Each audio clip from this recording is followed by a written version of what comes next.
Қайырлы күн баршаңызға. Айтайын деген кармический отработка деген бар, қазір психологияда. Кармический, яғни тағдыр, әркімнің тағдырын жөндеу дейді, мысалы жол ашу, или там тағдырды реттеу. Сол психологияда мынандай зат бар. Мынандай перчатка аласыз, аптекада одноразовый перчатка сатылады.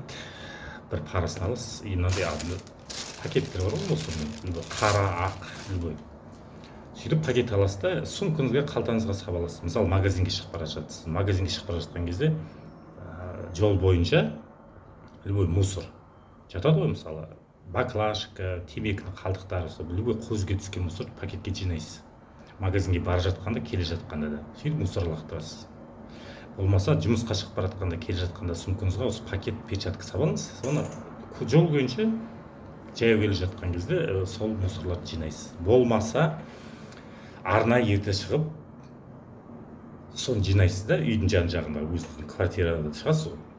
Үйдің сыртындағы жер үй ма, или андай этажный квартира ма, бәрібір жан-жақтағы мусорларды жинайсыз. Сөйтіп мусор лақтырасыз. Яғни одан қысылатын ештеме жоқ, өйткені адамдар қазір бір-біріне қарамайды. Ұялатын, қысылатын да біреу күледі дейтіндей, ондай жағдай емес, өйткені қазір адамдар бір-біріне қарамайды, аңғармайды да сіз не істеп жатқаныңызды. Және одан қысылудың қажеті жоқ та, өйткені адамдар бәрі қазір аңғарсаңыз телефонда тұрады да, көз телефонда, яғни адамдар түрлеріне қарауға уақыт жоқ. Сондықтан осындай тірлікті жасап көрдіңіздер. Осындай пакет, перчатка, одноразовый пакет. Сөйтіп Алланың разылығы үшін біз мынады бастап, соны әрекет жасасаңыз да болады.